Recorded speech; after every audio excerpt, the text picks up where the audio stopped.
Ben Espinosa here, joined with my colleague Brenda Slaughter-Reynolds. We are pleased that you are here to join us. We're going to spend the next hour to an hour and a half going over the Cultural Grant Program to talk about what we do, who we fund, what we're looking for, and our funding priorities. That will make up the first part of the presentation. We're going to switch gears a bit about 15-20 minutes in and do a deep dive on the online application itself. And that portion will take a little bit longer, almost 40 minutes or so. Our goal is to do a deep dive with all the questions so there are no surprises for you when you log in to do a Cultural Grant Program application. With that, I'm going to pass it on to Brenda, who's going to walk us through the very first portion of the webinar. Tell us more about the Cultural Grant Program. Brenda. Great, Ben. Thanks so much. Welcome, everybody. As Ben said, this first part of the webinar is going to just give you an overview of the Cultural Grant Program. Then Ben is going to do a deep dive into the application itself. First, I'd like to just give you a little background on the Department of Cultural Affairs for the City of Los Angeles. It was formed in 1925 to promote arts and culture as a way to ignite powerful dialogue, engage LA's residents and visitors, and to ensure LA's varied cultures are recognized, acknowledged, and experienced. Currently, the Department of Cultural Affairs Grants Division grants about approximately $3.3 billion annually to approximately 300 artists and nonprofit organizations. The department also provides arts and cultural programming in its numerous neighborhood art centers, theaters, and several arts and education programs for young people. I'd first like to go over the Cultural Grant Program eligibility. This program does not support organizations with a fiscal sponsorship. This program is for nonprofit 501c3 organizations whose primary purpose is to provide arts and cultural services. The organizations should be based in LA County, and the services need to be provided within the city of Los Angeles. That's any one of the 15 council districts. So for instance, if your office is in Pasadena, but you're providing your services in downtown Los Angeles, you would qualify. This Cultural Grant Program is also to help you make your project bigger, better, stronger, or faster. And it should be providing the ability to provide existing metrics on the projects to the audiences recently served. And the project category specific qualifications should be fulfilled with your eligibility. That means you should fulfill all of the additional qualifications for the category in which you apply. For instance, if you are an arts education program, you would need to supply a curriculum. The services would take place outside of the school day. Their performance would happen after school hours and open to the public. If you're a festival, this would happen outdoors at a specific city street or corridor, and the like. So please ensure that your program aligns with these eligibility categories. I'd like to also just point out we have a couple of changes this year for this new cycle. Some of you may know, but we have used the Fluid Review platform for applications. This was recently purchased by SurveyMonkey and is now called SurveyMonkey Apply. It has a new look and a new feel, but the questions are very similar, as are the requirements. This year for the application, given the circumstances, we are not requesting a host venue form. However, should your application be funded, a host venue form would be required at the time of contracting. So please be mindful in your application when you select the council districts where your project will take place. Please understand that at contracting, you would be required to provide a host venue form for that council district. Brenda, if I may, we had a question, a comment right before you talked about that, which I think is a good time to bring up. Question is about backup plans given the circumstances. And so the question is, so it's a good question because in filling out an application this year, we're asking you to look into the future almost 2 years in advance for projects taking place in the year 2021 and 2022. So we're asking folks to envision a city where we can all safely gather again together. And so we are asking for you to shape your proposal primarily on the assumption that things can take place in person throughout the city. That said, backup plans are indeed a good idea. And so a challenge in writing your proposals this time around is to be able to convey a sense of having that backup plan in your back pocket as our peer panelists review it. For example, if you're anticipating a series of dance performances taking place in a theater in South LA, it's certainly frame your budget, your metrics, and your narrative around that. But as well, you can develop a proposal that will also incorporate an element, for example, of incorporating a budget element to record those events, to ensure that you have staffing for a videographer to produce an online experience if needed. So it's almost like a double challenge this year. Backup plans are part of the flavor that we anticipate seeing in the proposals coming this year, given the circumstances. So thank you for the question.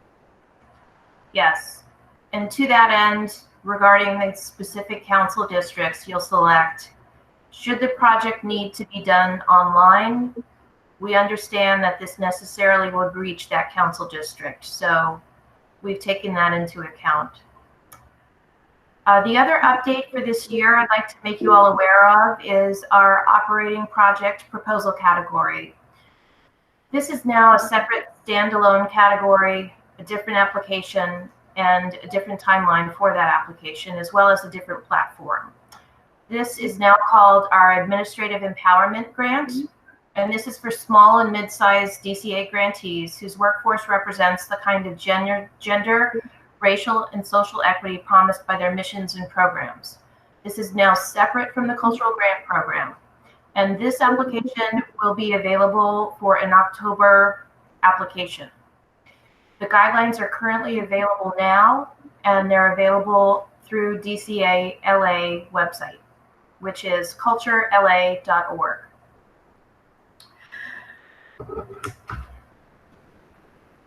Okay. So next I'd like to outline for you that there are several proposal categories for this grant. The Cultural Grant Program receives, by and large, most of the applications in the artistic project category, as well as the outdoor festival and parade category. So I'd like to go over the details here for the artistic project, and that's to support the production or presentation of one or more public projects wherein local artists, professional artists, art instructors, or arts business mentors are engaged to perform the roles which are commensurate with their skills, talents, and status described in their resumes and biographies.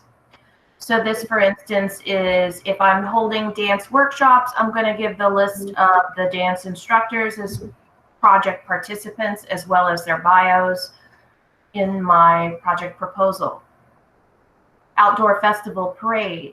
So this is an outdoor event, takes place at a single public site over one day, or exclusively supports an outdoor event that'll take place at a single public site.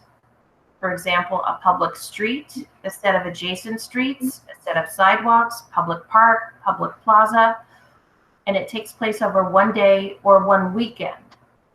So generally, our festival projects are annual, seasonal, quarterly, or monthly, and they also include things like art walks.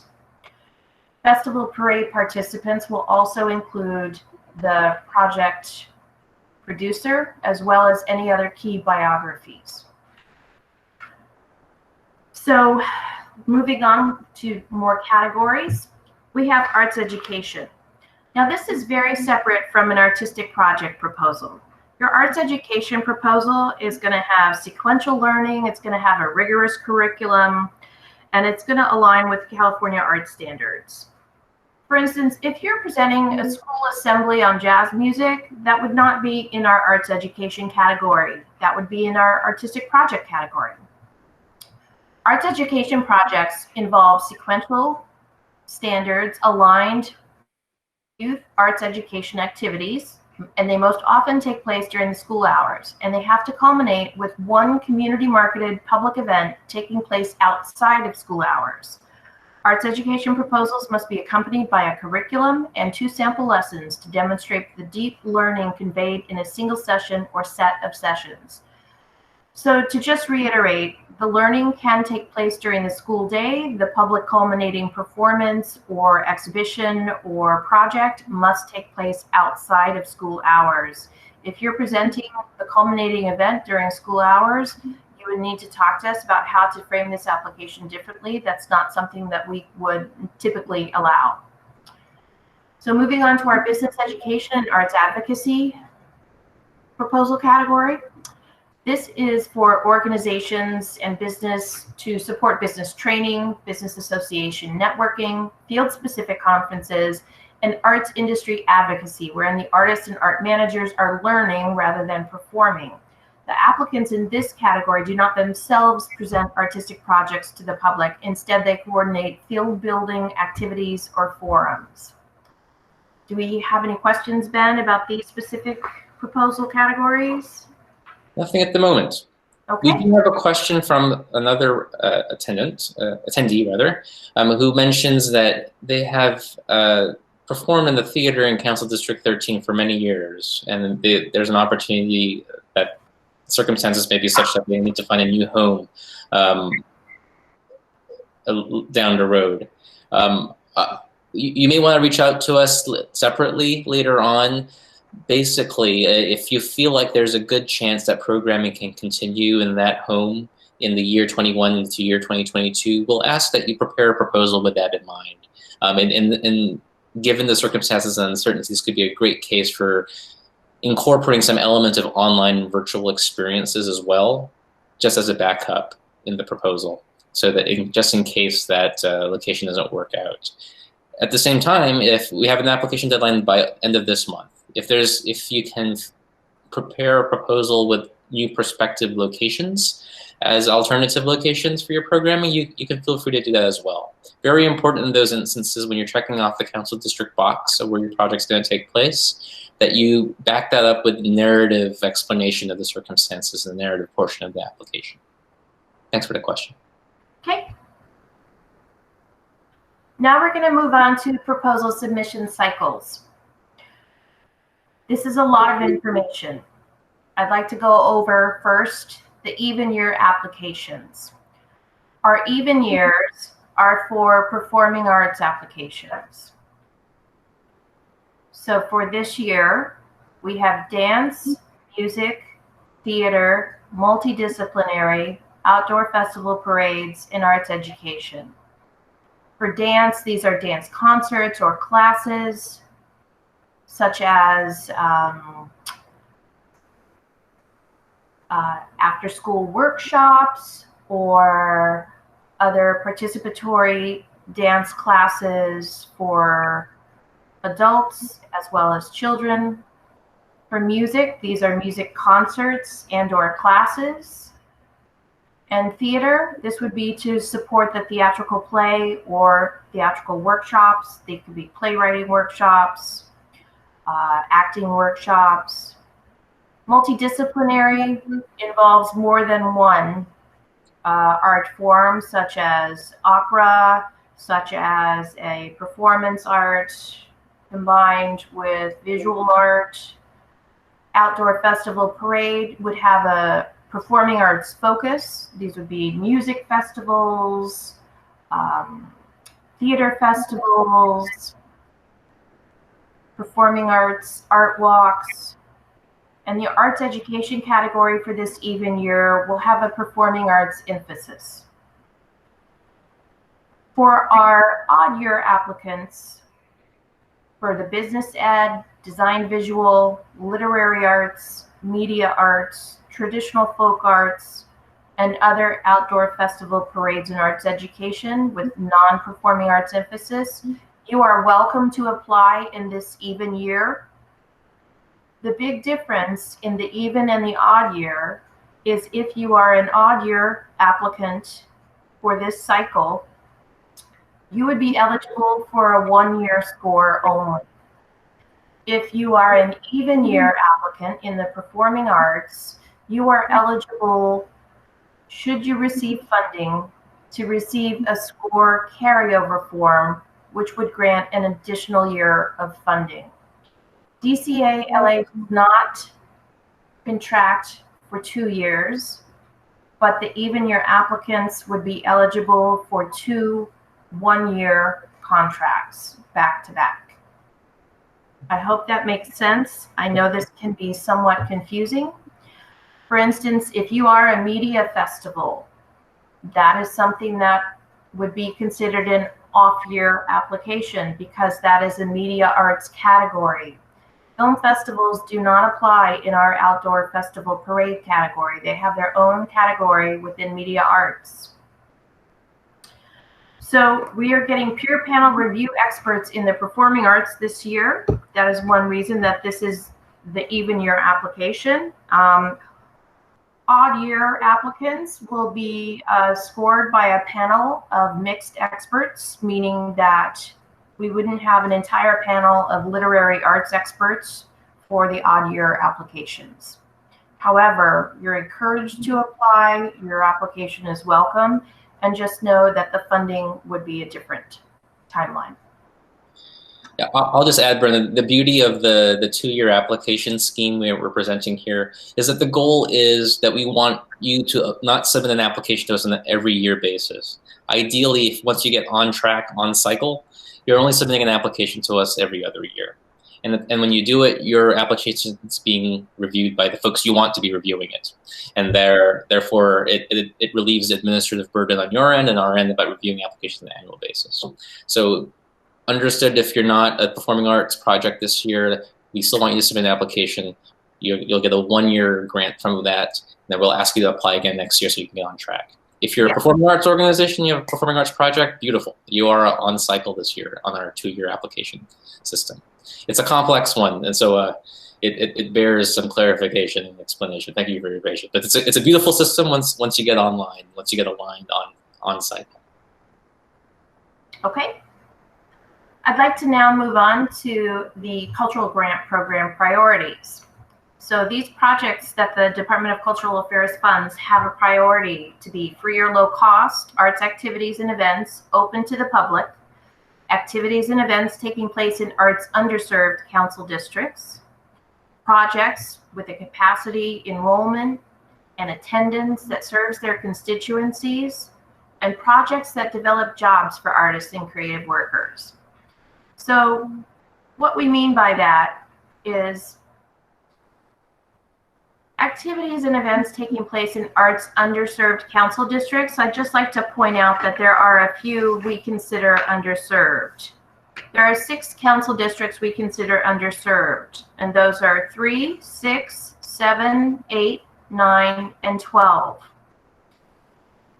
We consider moderately served council districts 2, 5, 10, 11, and 15.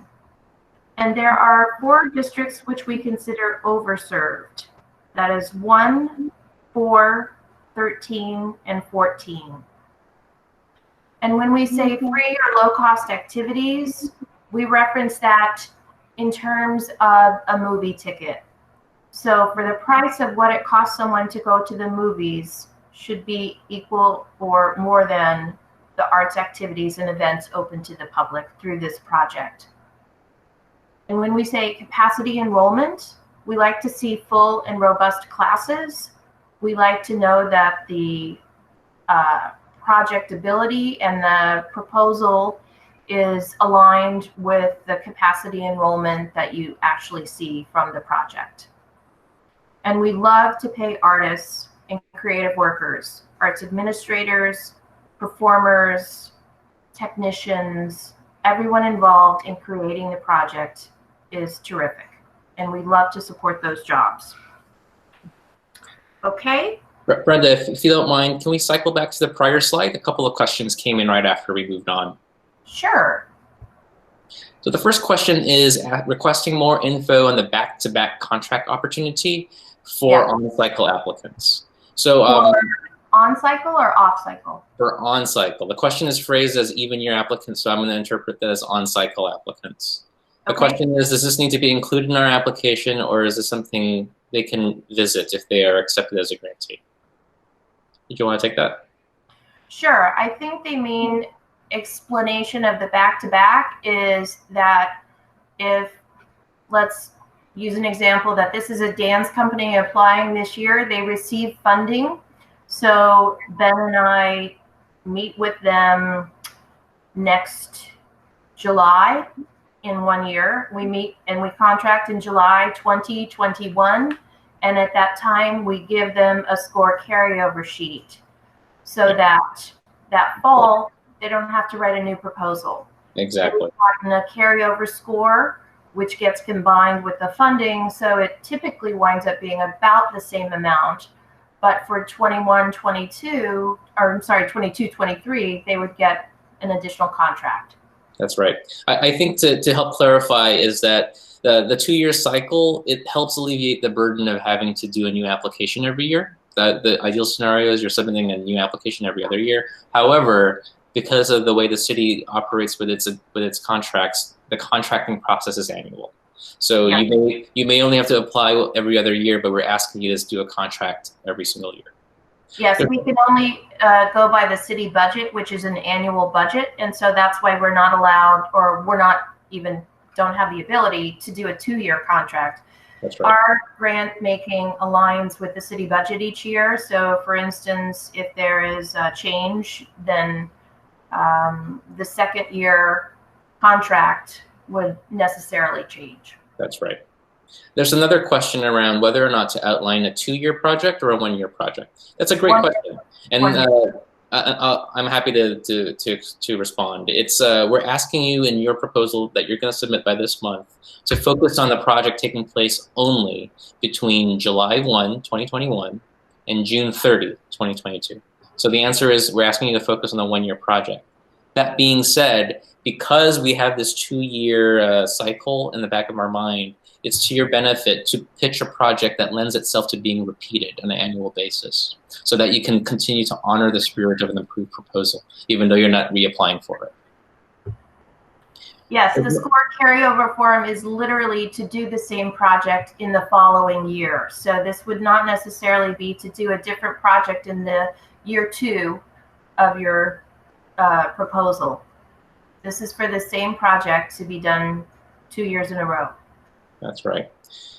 Brenda, I'll throw the next question at you. The question is, are current applications for either even or odd years? If the project fits better in the odd year category, when is their application due? Applications are due at the same time. The big difference is that the odd year applicant would need to reapply next year to get on cycle. That's right. So one follow-up question, an applicant proposing a theater-focused project, yes, you are certainly welcome to apply. The dilemma there is we're going to ask you to reapply again next year so you can get a 2-year cycle. All this to say, if you have a fantastic project in mind, do submit an application by the end of the month. The purpose of this slide is to indicate whether or not you're on cycle or off cycle. Fabulous. Okay. Let's go on, Brenda. Shall I move on? Yep. All right. So I've just gone over the cultural grant program priorities, free and low cost activities, about the price of the movie ticket, activities taking place in arts underserved council districts, which are council districts 3, 6, 7, 8, 9, and 12. We want to prioritize projects with a capacity enrollment and attendance that serves their constituencies. We also are very interested in projects that develop jobs for artists and creative workers. So both arts administrators and performers and technicians. Do we have any questions around this? Nope, let's go on. Okay. Very important to your application is going to be your cultural data profile. This is formerly known as the Cultural Data Project. This is now known as SMU Data Arts. You're going to need 2 years of financial information into your profile. 3 years is what we recommend. And I would really strongly encourage you to start entering your data now. What we use to calculate your maximum grant ask, in addition to you calculating your grant ask, is in the Data Arts profile, the line that is your total revenue less in kind from your most recent Data Arts profile. This year, we're taking a much closer look at your data arts profile, and we would like to let you know this is very important. And if your fiscal year has just ended, please get all that information in. We must see your most recent data arts profile. There may be penalties assessed this year in the administrative capacity area should there be a delinquent data arts profile or a terribly out-of-date data arts profile. The only exceptions to the data arts profile is if you are an emerging organization, you are not technically required to provide a data arts profile. However, I strongly encourage you to start submitting your data to it now.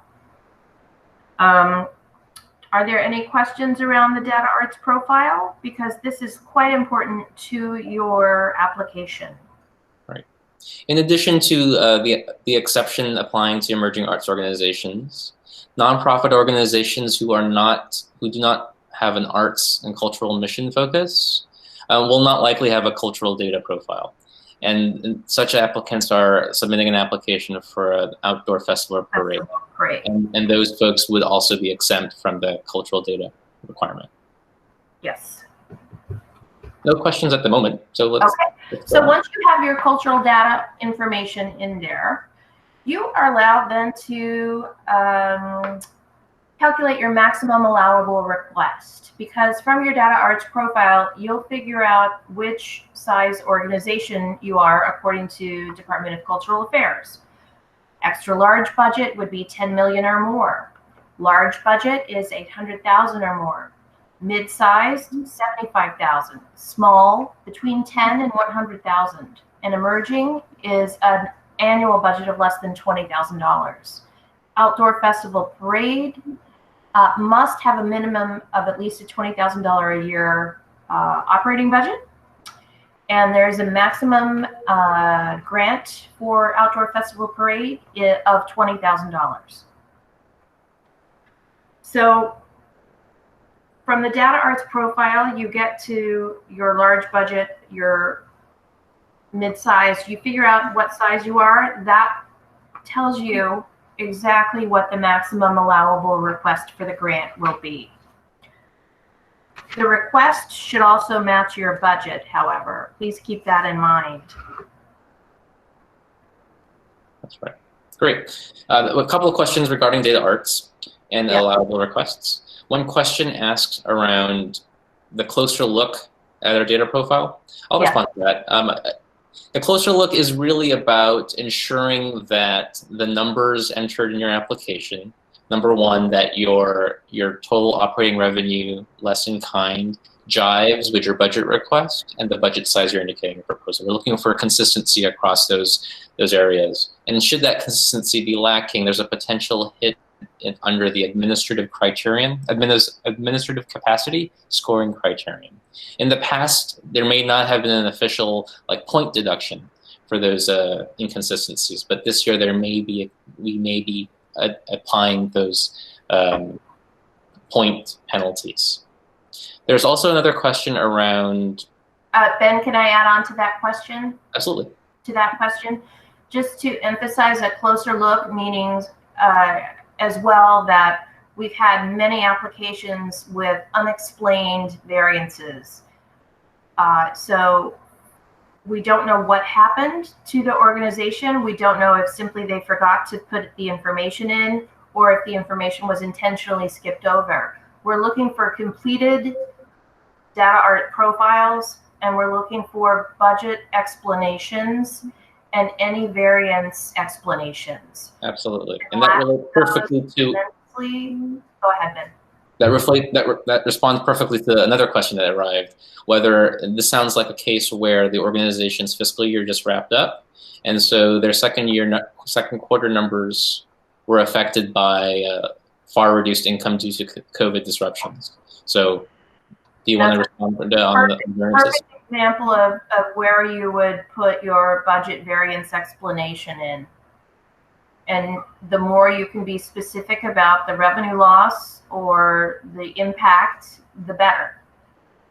Understandably, everyone's been impacted, so please be very specific to your organization and exactly what was lost. Great. Okay. So anybody have any questions about budget size? Yeah, we have another question from an attendee here. Historically, we run our business with all volunteer staff. Such a situation is such that hiring folks may not be feasible. Would an all volunteer program be a disqualifying factor? No, I mean, you necessarily have to show how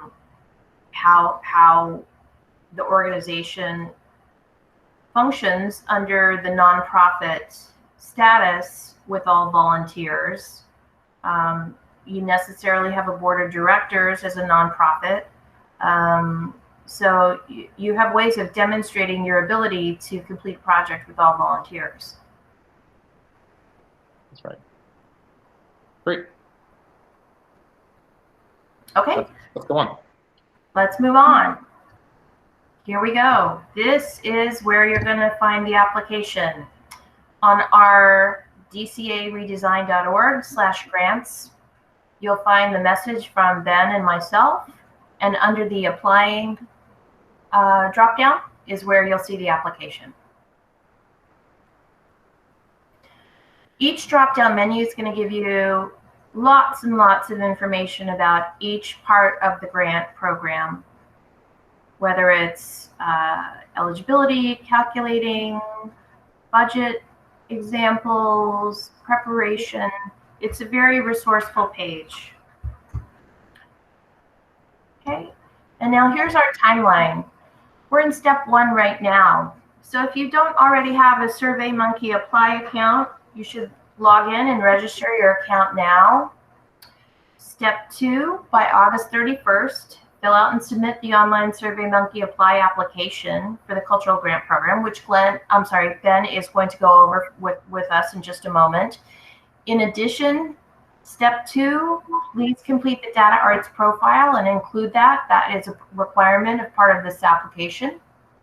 Step 3, print a hard copy of the completed application and the signed certification form and mail it to DCA Grants, postmarked by September 4th. Once you complete your application and hit submit, you will be given a thank you for your submission email, which also includes the certification form. The certification form will also need to be signed by a non-compensated board member in addition to the lead applicant for this grant. Step 4 will happen next year in the May-June timeline, and that's when we will send out award notifications pending budget approval from the City Council, and we will notify all the applicants.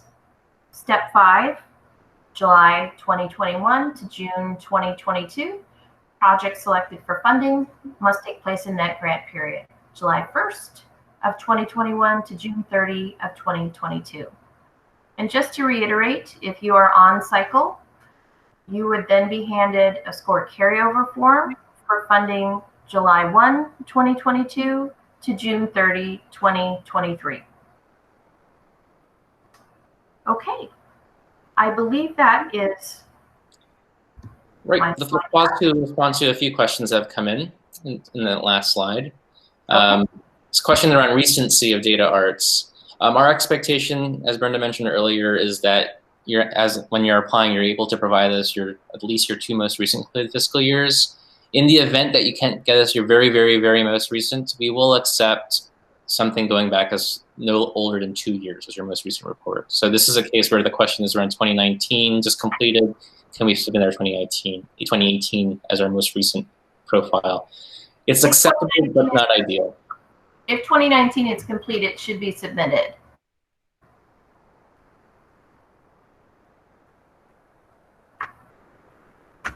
Okay. The certification forms may have digital signatures, I believe, Ben.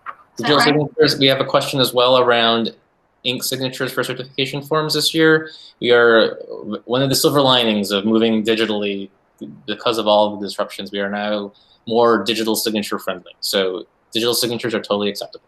Happy to report. Fabulous. Keep the questions coming. In the meantime, I'm going to now switch over to SurveyMonkey Apply. So I'm going to share my screen now.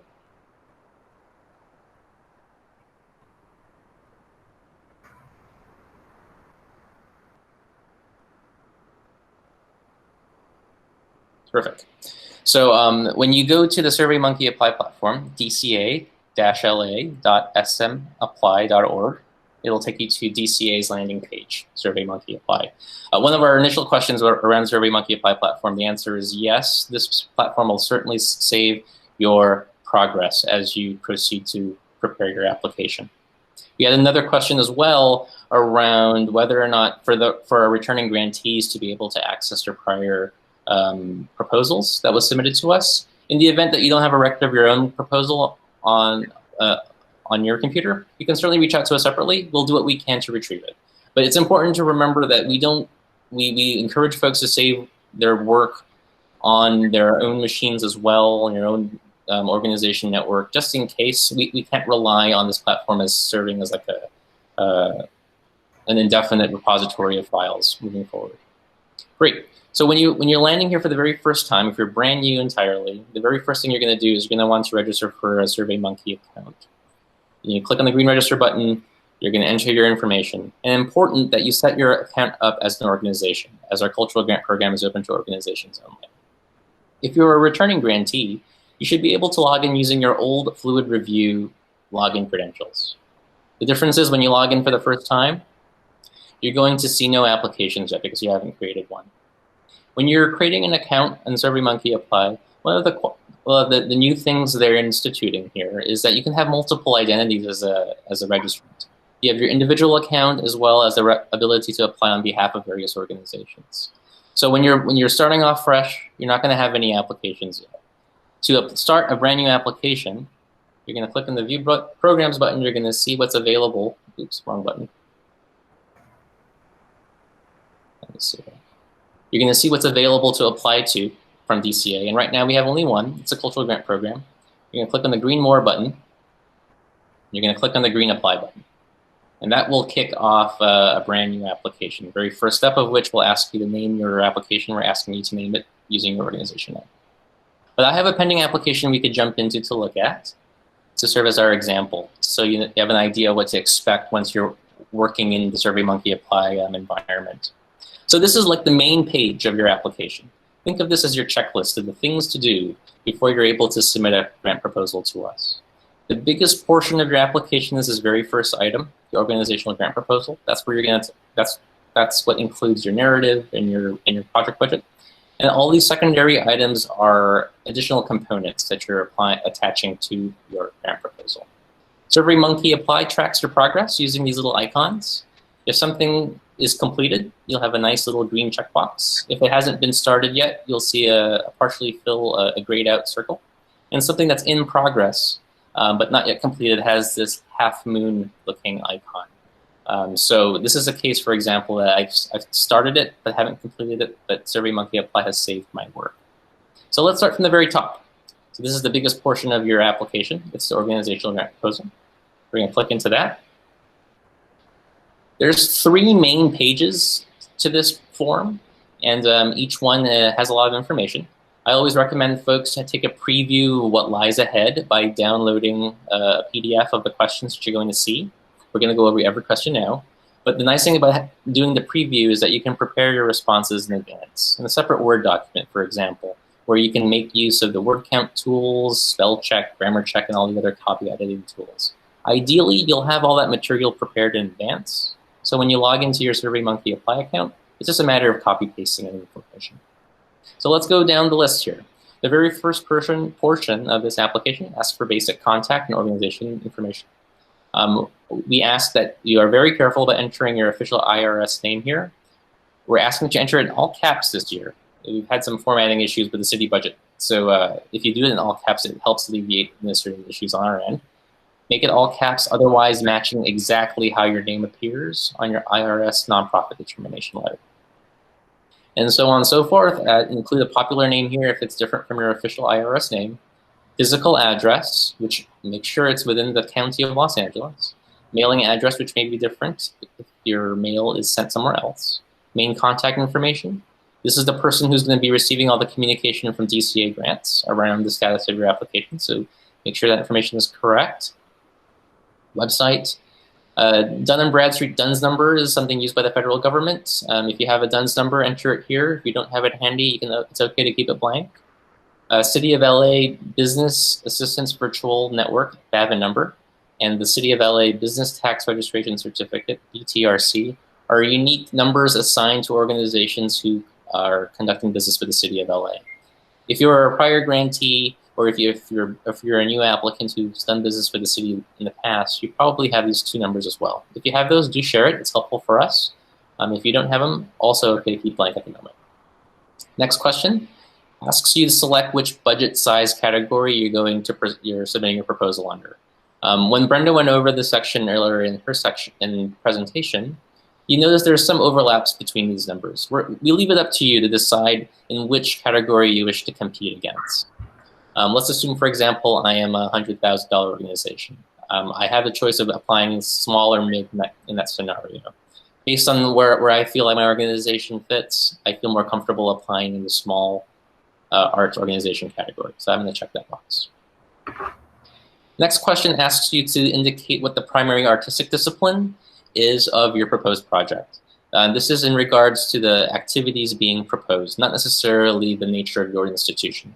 A classic example might be a visual arts organization, a museum, for example, who is preparing a proposal around a series of music concerts taking place.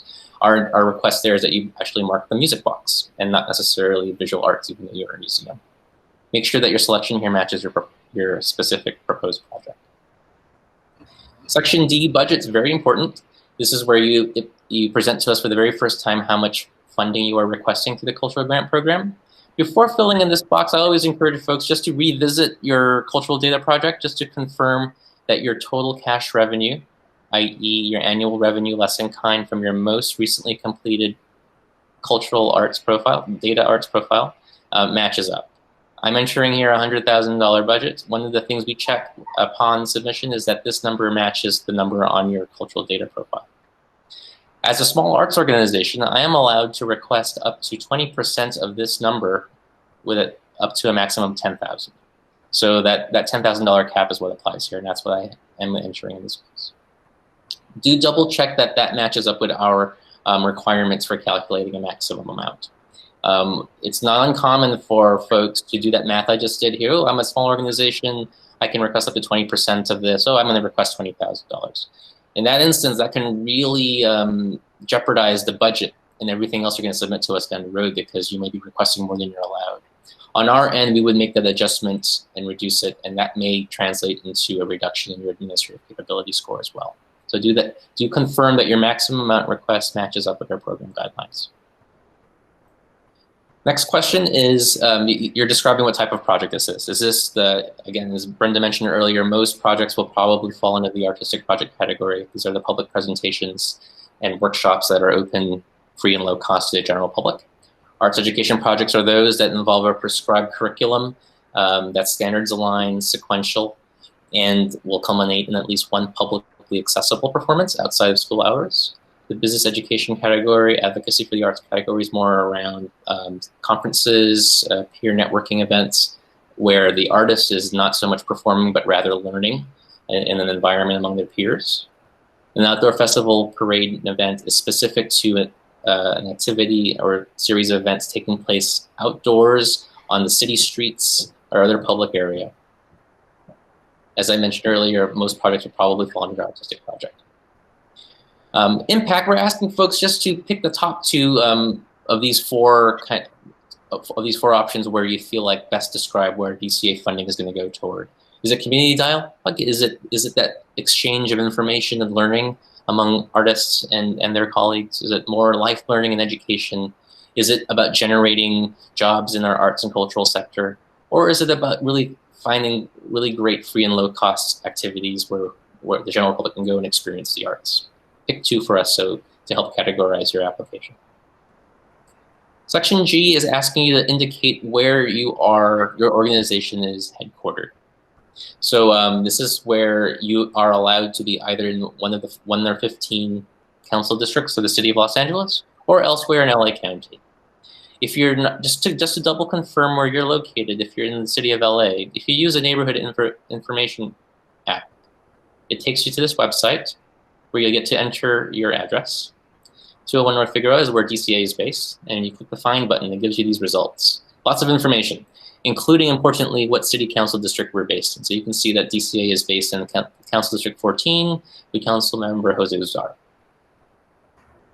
If you're not in the city of LA, that result will yield a nothing found message, which means you are outside of the municipal boundaries of the city of LA.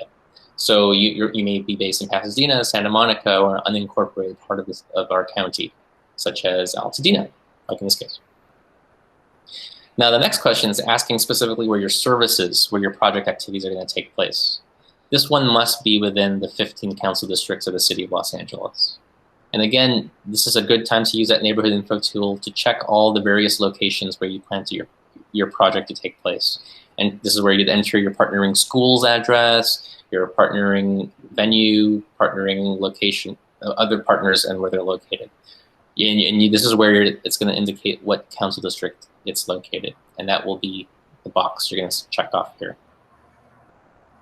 In contrast to recent years, we're not asking you to submit a host venue form to substantiate the selections you're making here for the reasons Brenda mentioned earlier.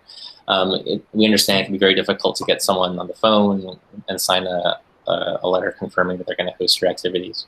But do know the boxes you check off here is what our peer panel is going to assume the projects are going to take place, and your project will be scored accordingly. So if your project is successfully approved for funding, our expectation is you will honor the geographic selections you're making here. And at that point, we'll ask you to submit a host venue form upon contracting. But we totally understand that this is a special year where there might be a newfound emphasis on online virtual activities. We're asking here for you to indicate to us whether or not you plan to have that as part of your project, whether it's a backup element or it's a primary focus of it. So it's a yes or no question, with a reminder that if going the online virtual route, it's important to the city that you are not providing services and experiences for an anonymous audience. It's important for us that you're able to have the mechanism to reach out to folks, to collect demographic information, to collect metrics, to collect potential impact and feedback, so that you'll have a story to report back to DCA, despite the fact that it's taking place in a virtual space. So very important this year as people work to flesh their online virtual program offerings to make sure there's an element of capturing feedback and data on the folks that you are serving. Start and end dates for any proposals submitted this month must take place between July 1, 21 and June 30, 22. So just to double check to make sure you're proposing a project taking place within that grant window. Corresponds with the city municipal budget year. Ben, we have a question around how do we collect demographic information when the project is virtual?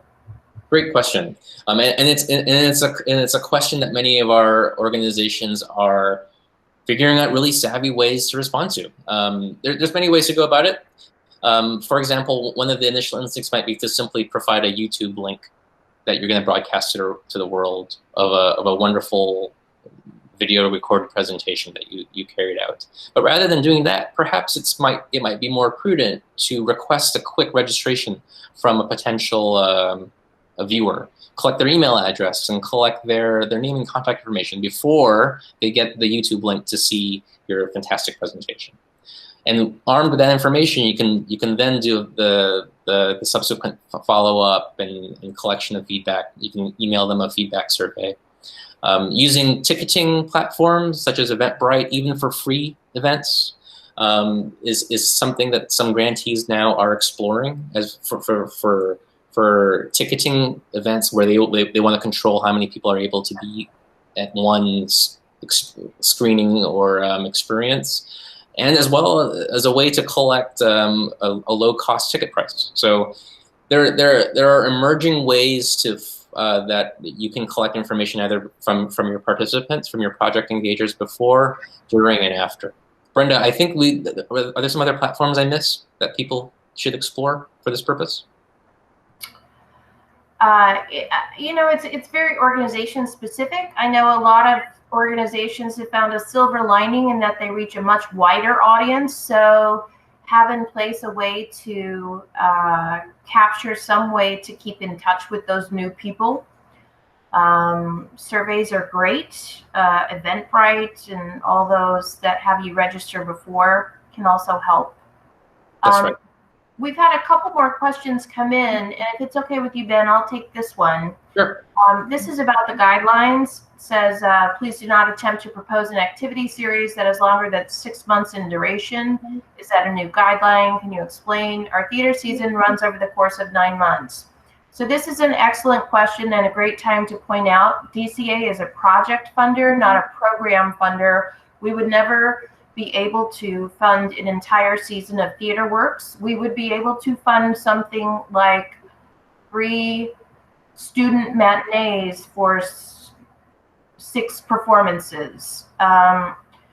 We do not want projects longer than 6 months because, in fact, these are matching grants, but they're also reimbursable grants. So the money must be spent first in order to be invoiced for reimbursement. So we don't necessarily need or have the ability to have projects that last longer or almost close to an entire year for us because of issues with payment past the fiscal year date. So we want to see projects that are scalable. So if your season is 9 months, then maybe you are asking for one new play production or something along your season that is containable within 6 months and achievable on a scalable level.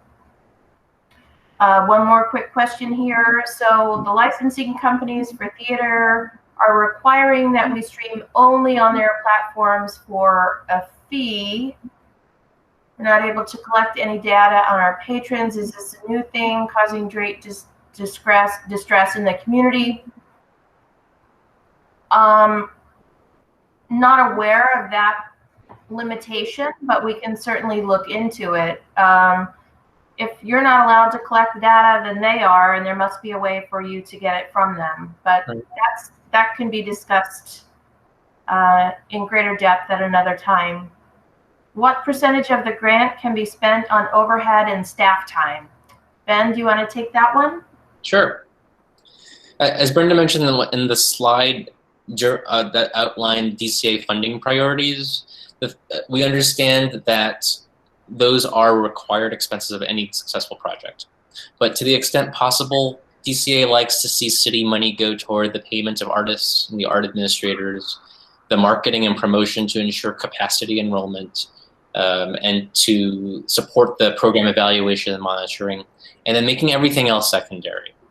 As Brenda mentioned, these are matching grants. So when you're requesting a $10,000 grant from the city, that instantly implies that you have a project that costs at least $20,000, or likely more. Our hope is those expenses would be covered by other sources, primarily your matching. I would refrain from submitting a project budget to us where administrative and overhead, in general, I think this is as a rule of thumb, we generally do not see administrative overhead expenses going beyond 10, 12, 15%. And in those instances, when you submit a project budget, it's important that you indicate where you plan to drive the DCA funds toward. So it's okay to include the overhead expenses there, but you may want to add a budget note indicating this will be covered by other sources. And we'll go over that in a second when we go in the deeper dive in what a project budget looks like. So thank you for the question. Any other questions at this moment, Brenda, or should we go forward? Not at the moment. We should go forward. I just wanted to add to your comment, Ben, your excellent explanation there, that the percentage of these things can differ by budget category. For instance, the percentage is greatly defined for extra large budget organizations for staff and overtime. That's right. Our expectation is in those cases, if you're a large or extra large budget organization, you're primarily going to drive the city funds toward the payment of arts jobs. I think I don't recall this offhand what that limitation is, but it's on our guidelines under the under the calculating a maximum request. One more quick question, Ben. If we're presenting a weekend of 3 music concerts and we're asking for 2 matinees to be funded to add on to that, is it better to call this a concert series or a jazz festival weekend? I would not call it a festival unless it's in the outdoor festival category. What do you say, Ben? I'm kind of ambivalent on that. Remember, we're not funding brand new initiatives here, so we hope that you honor the way this event has been branded in the past. If it was called a festival in the past, that's okay.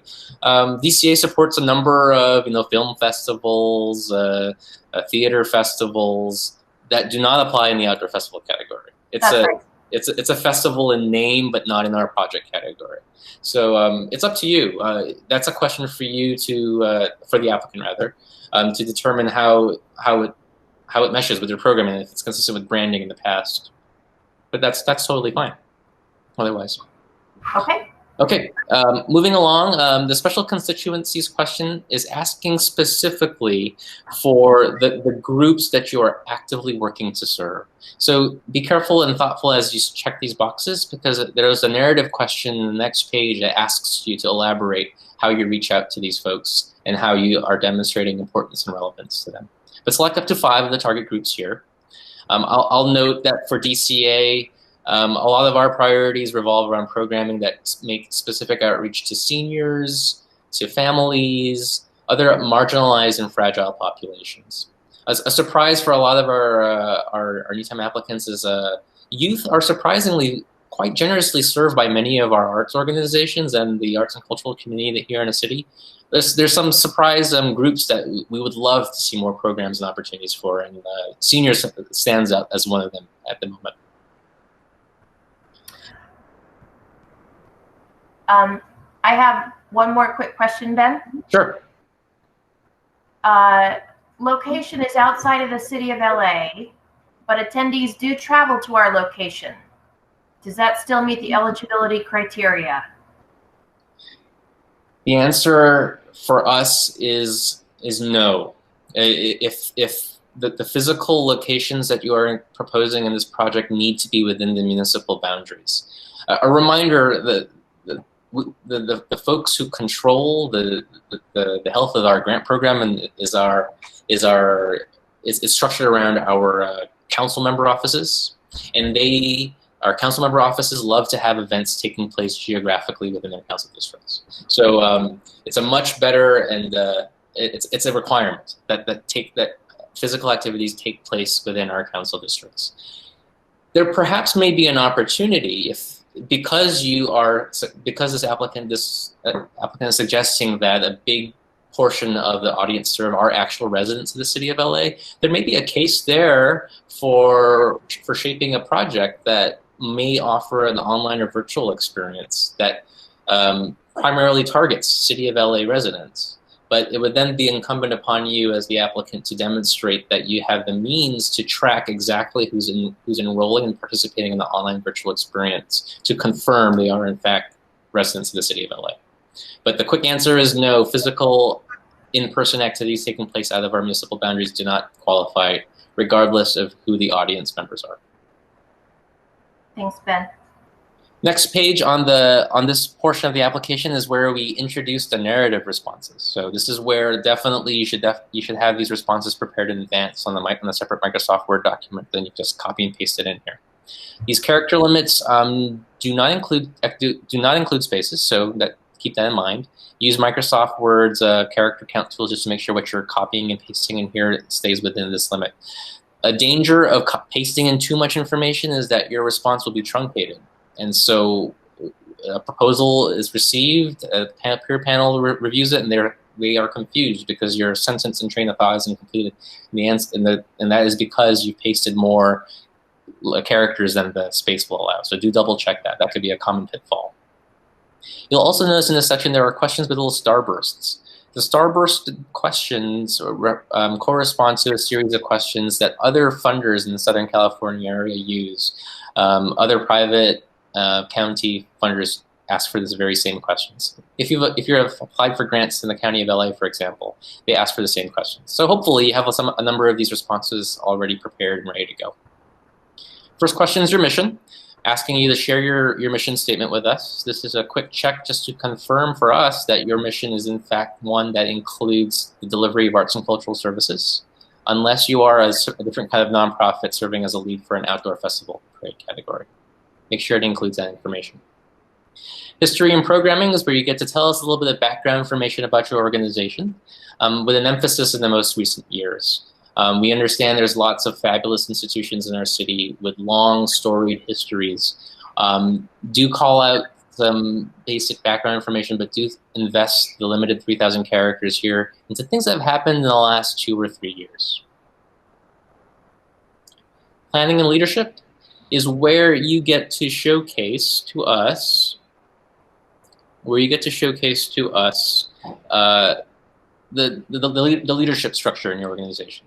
This is where you really want to tell us, given the context of the moment, the recent accomplishments and achievements, where do you want to be in the next couple of years? This is where we're asking you to demonstrate, concrete, realistic, feasible goals with very clear action steps. The goal of this section really is to convince the panel that your organization is strong, has momentum, and is positioned for success in the near future.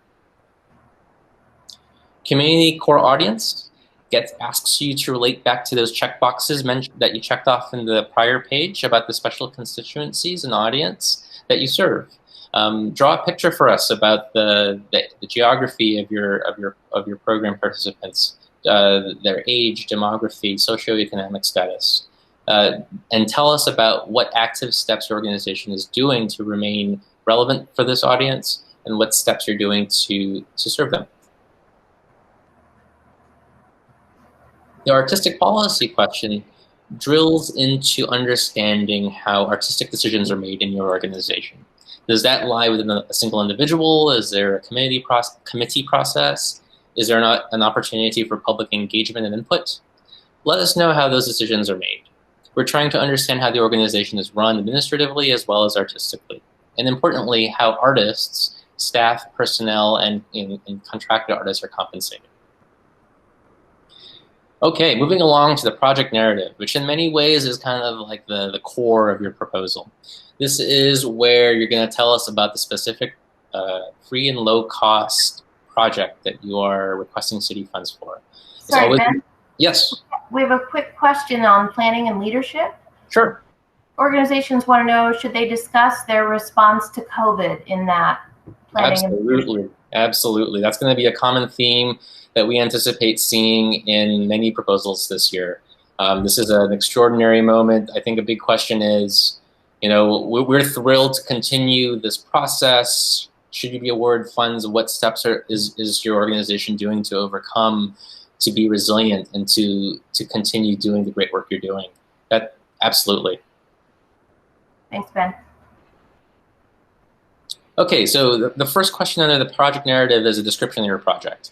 This is where you put on hold the flowery marketing kind of speak and put on your journalistic expository writing hat, where you get to tell us the who, what, when, and where of your project. Think of this as kind of like tech specs, the technical specs of your proposed project.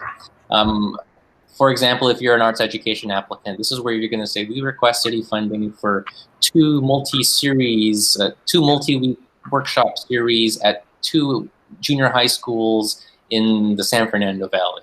Each residency will consist of 10 sequential workshops facilitated by X number of teaching artists to serve X number of students and their families, culminating in 2, 3, or 4 culminating events. Very kind of like legalese, legal type language like that.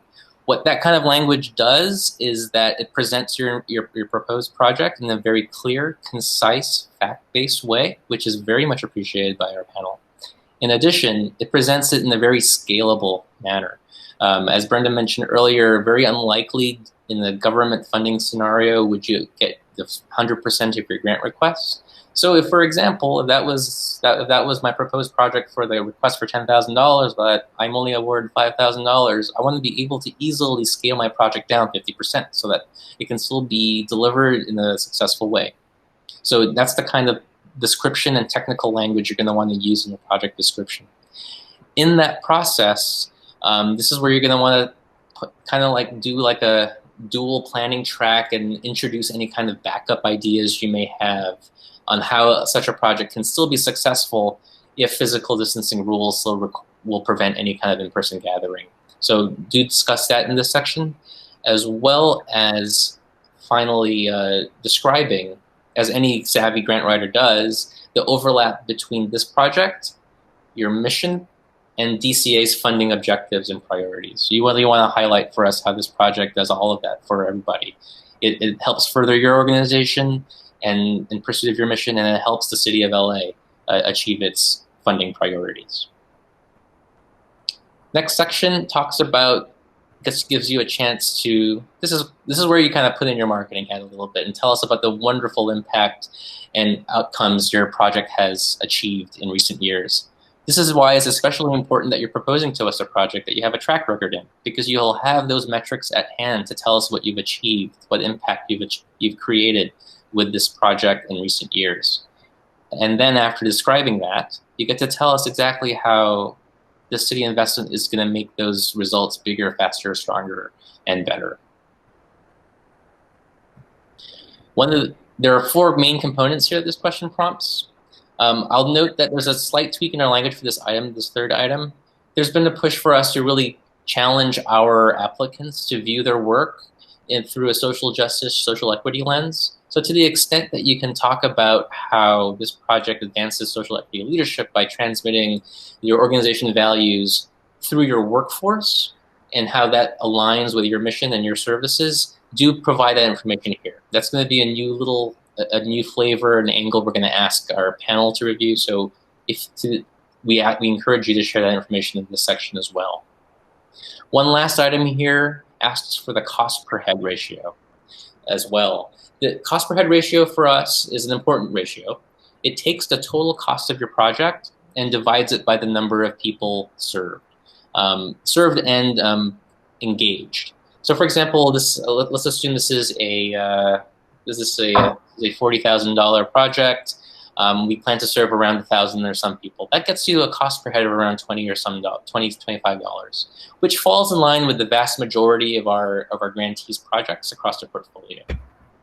That number is helpful because we understand there's a very big different kind of experience as a participant when you compare, let's say, a single concert performance. I'm sitting in the audience, passive arts experience. Compare that to a 15-week sequential arts learning experience in the school where a student is coming in the beginning and leaving as a very different person, having gained so much more valuable information.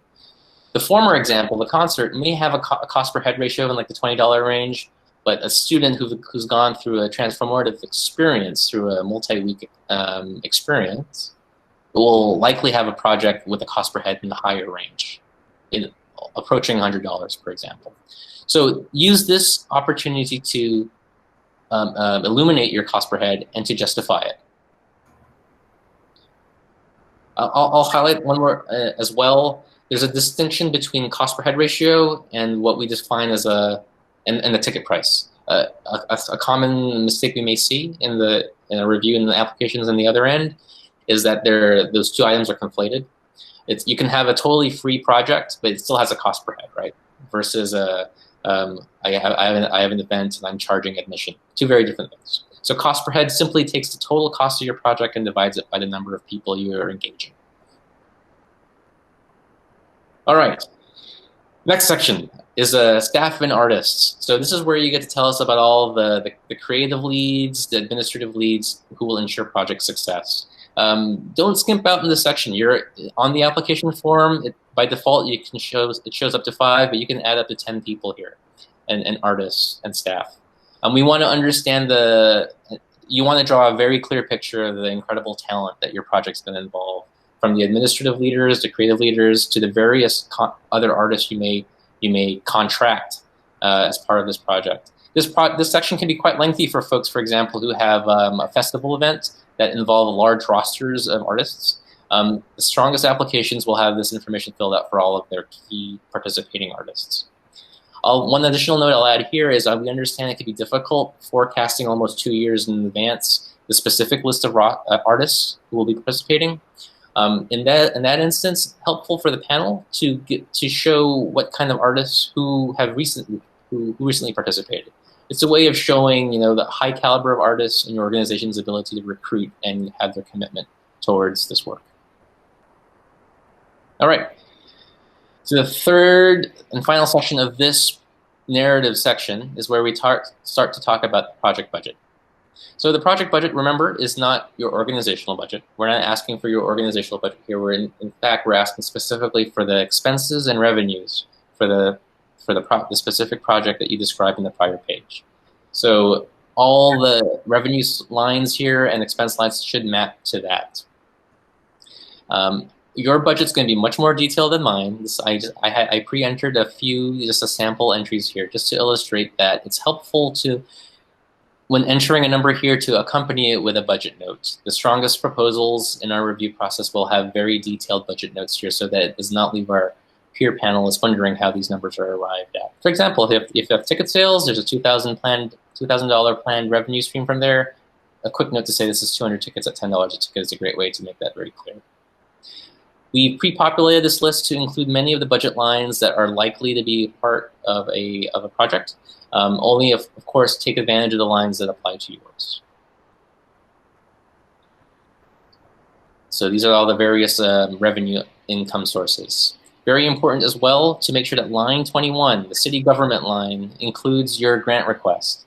It'll surprise you how often the budget is submitted to us without the DCA grant request, and we ask the question, is the grant necessarily needed if they can draw up a budget without the DCA grant entry item in there? So make sure your application is one that includes a DCA grant request there, and highlight it as so. Also, other opportunities here to include other revenue lines. Yes, Brenda. I think we have a question here. I'm not quite sure though. Say you're eligible for $7,000. In the event you're eligible for $7,000, you would show a project of $14,000. So if you're eligible to request $7,000, your project should be $14,000. And you should request $7,000, not half, not the $3,500. Is that your question, Mr. Castro? Well, based on that information, let me attempt to respond so it has general applicability. If you're requesting a $7,000 grant, that immediately implies you have at least a project of double that to meet the bare minimum one-to-one matching requirement. So yes, the answer is it must be a $14,000 project. What I'm asking is whether you're eligible for $7,000 for 2 year, say you're eligible for 2 years. Is that $7,000 for one single year, or is that $7,000 for 2 years? Okay, 1 year. I understand. Yes, this project budget is specifically for activities taking place in 1 year. So this is a 1 year project budget.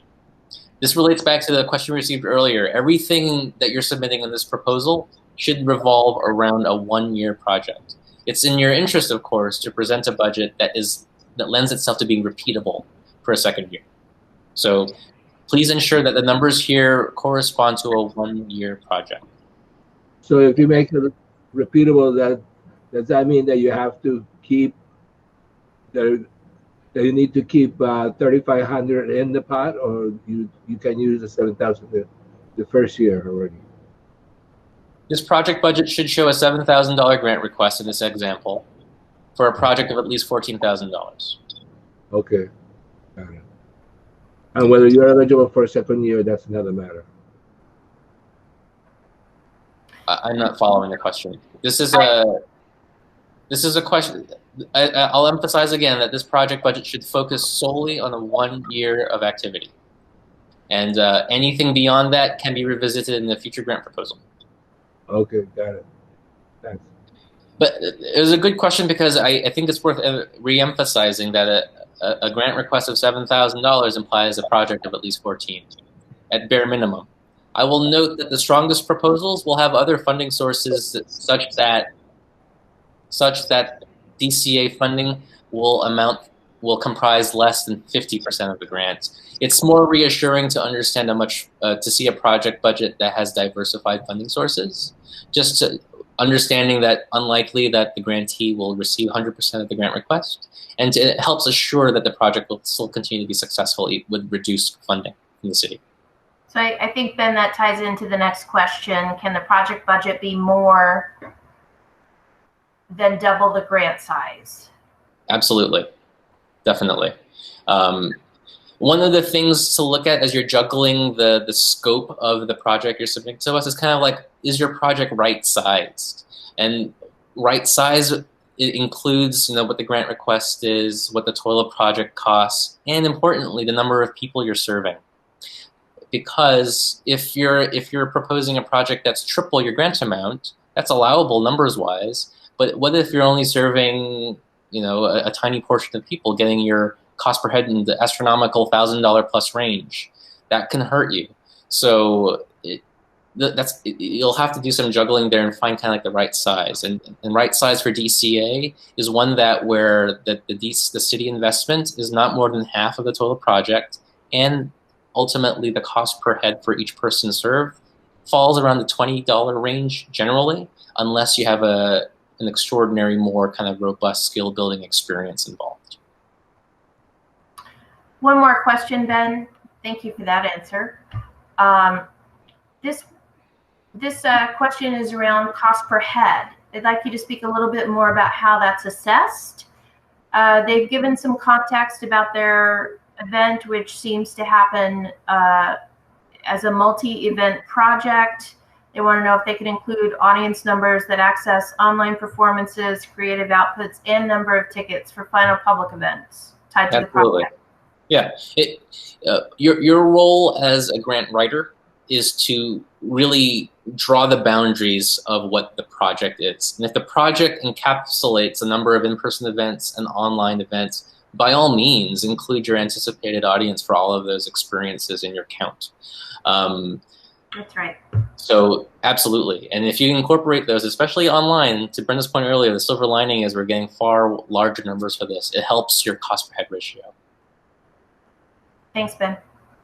Great. So moving on to the expense side of the budget, continue to utilize the budget note field to confirm and to add some contextual information on the dollar amounts that you're entering here.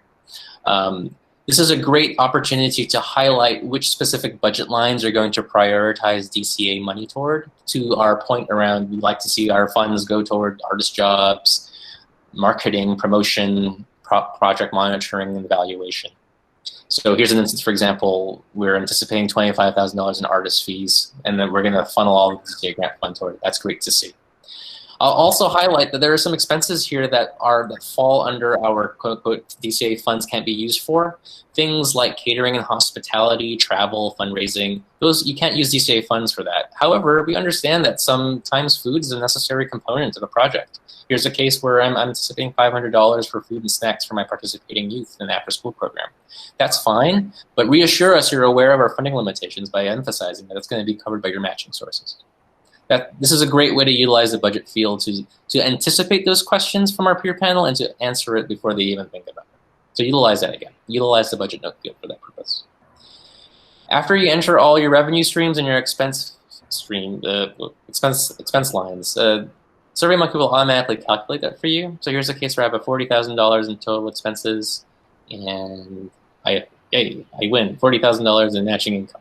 Make sure those numbers match up exactly, because as I mentioned earlier, any deficit or surplus is not viewed favorably in the review process.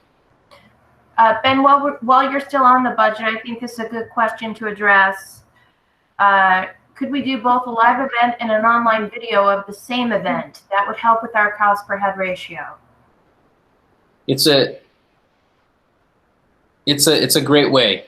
I think it would be a strategic way, to, not only in improving your audience viewership, but as in presenting some backup planning on your part, just in case the in-person event. Oh, I see. So it sounds like the question is recording a live event. I see. Yeah, I think the answer is yes. Yeah, you can do a live event, have that recorded, and then and provide the archival footage later for enjoyment by a larger audience. I think that's a totally strategic way of framing a project to maximize reach. Great. I'm trying to be mindful of time, so I'm going to now cycle on to the next portion of our application process. We may be able to do this successfully. I will let folks know I have flexibility to stay longer beyond our 5:30 cutoff point if people are able to stay.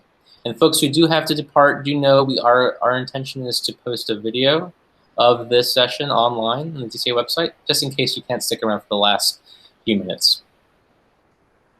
So the last page of this proposal it'll give you a quick check.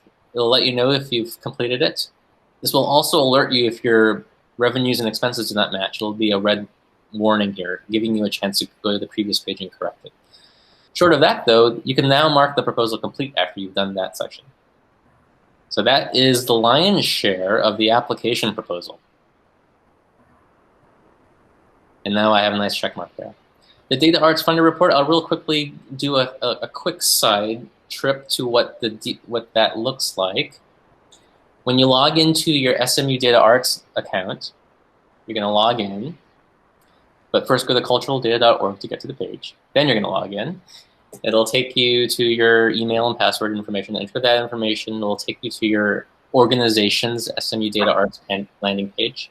We're asking for you, after you've entered in your latest information, to prepare a customized report for us, for the Department of Cultural Affairs. And you can find our customized report by clicking on the Funder Reports and Grants button up there in the menu bar. It'll take you to this page where you get to search a variety of other funders and their reports. Easiest way to find us is type in a few keywords, cultural affairs, for example, click on Find, and then it'll list matching results. And it's like the list there as the second item. That would be us, the City of LA, Department of Cultural Affairs. Click on the View button, and then if you've generated a report in the past, you'll have an option to view the report. If you've never generated a report yet, you will click the Generate Report button first. But after you click on the View Report button, it'll ask you to confirm, are you ready to prepare this report using these fiscal years? If these are the fiscal years that you want to submit to us, click on the green link, and it'll prepare for you a PDF report of your Data Arts profile. And you know you've hit the right report because you'll see DCA's green logo in the upper right-hand corner. And this is the PDF file that you're going to save to your computer and upload to the application on SurveyMonkey Apply. So once you've saved your PDF to your computer, you can go back to your SurveyMonkey application and upload the Data Arts Funder report. Financial snapshots and variances is an optional item, but strongly encourage for folks who have weird numbers in the report that amount to 25% or more differences in between years. Use that to explain special circumstances. We had that question earlier around, this was a tough early calendar year for us because of far reduced income due to COVID disruptions. This is a perfect opportunity to provide that information. IRS designation letter, provide a PDF of your letter from the IRS showing that your 501c3 status.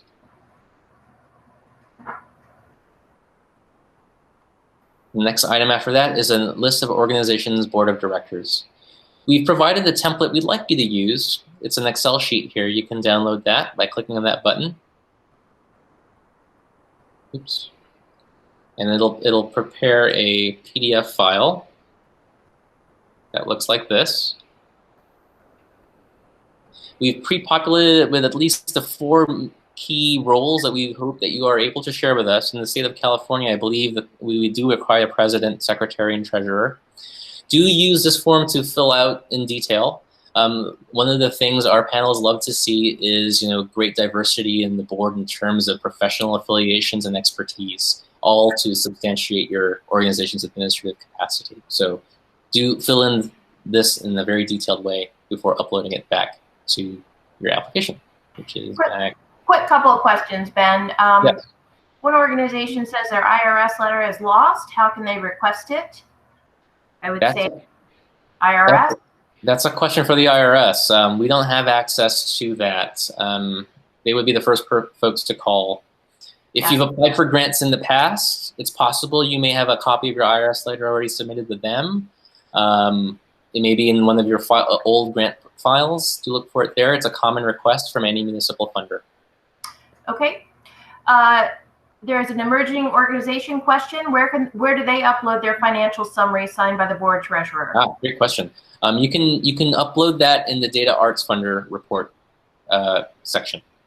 Okay. We allow that to be an exception to the report in your case, in the emerging arts organization's case.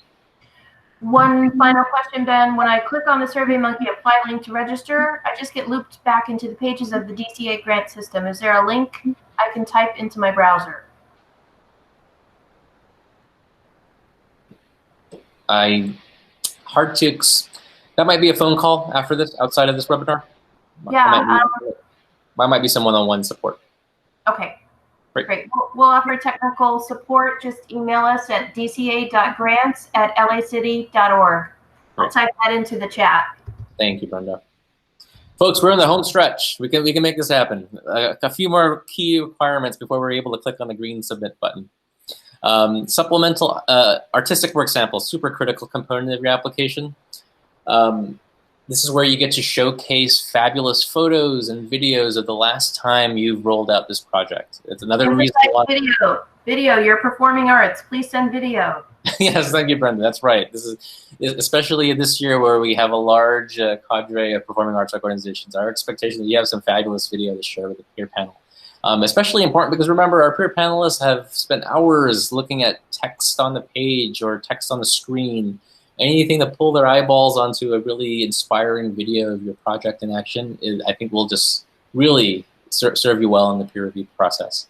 An emphasis, by the way, if you're going to offer a video or a series of videos, not so important to include highly edited, splashy marketing type content, so much as it is to show a video that replicates what the on-the-ground experience is like, seeing your project in action. Our panelists like to use these videos to experience your work as if they were there. And so not hyper-edited, some great like uninterrupted video of a segment of a performance, for example, would be great, where you can see the artistry on stage or where it may be taking place, as well as a sense of the audience in play. The peer panels love to see not just great artistic work on display, but as well as a high capacity, engaged audience. Ben, we have a question about the length limit on video excerpts. Okay, well, I'll get to that in a second as I talk about artistic documentation. So maybe a great segue actually into this section here. So when it comes to artistic documentation, again, you have two options. You can either share with us up to 10 still images, and if you do that, you'll have an opportunity to upload each image with a quick note and contextual information about that image.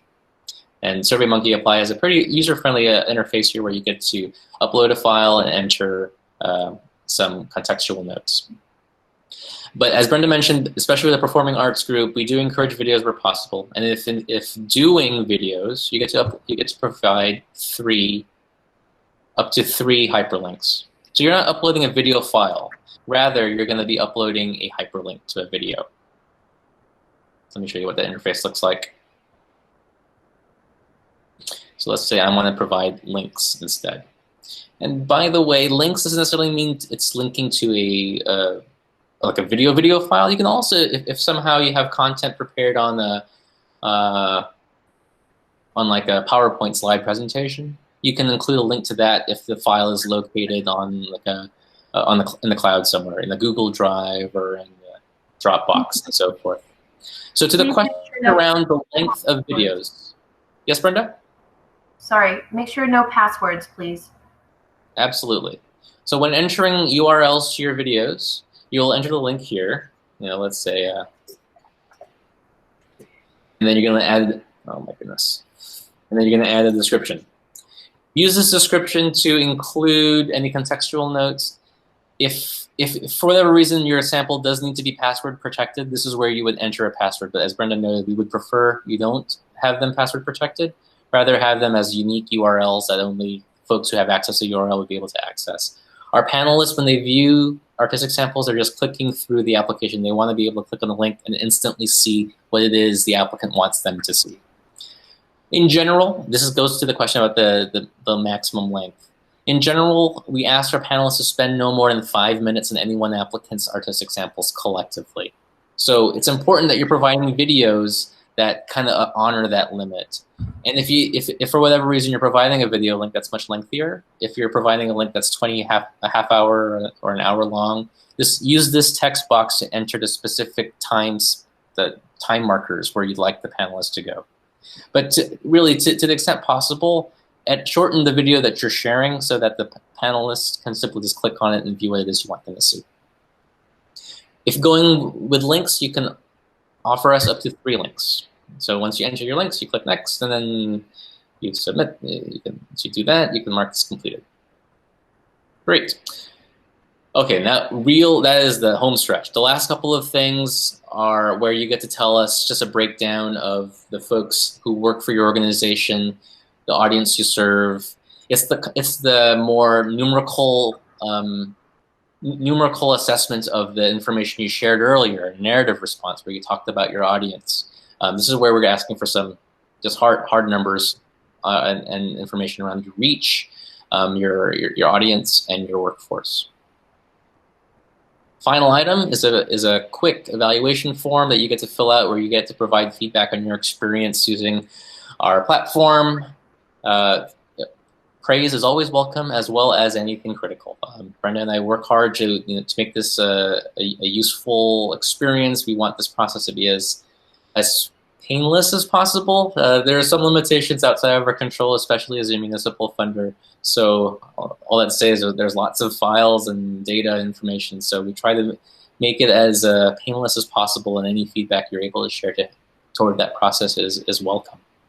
Once you fill that out, this green submit button will turn. What was previously a grayed out button will now be green, and you can click on that and then submit your application. I always encourage folks before submitting to go back and review the various components.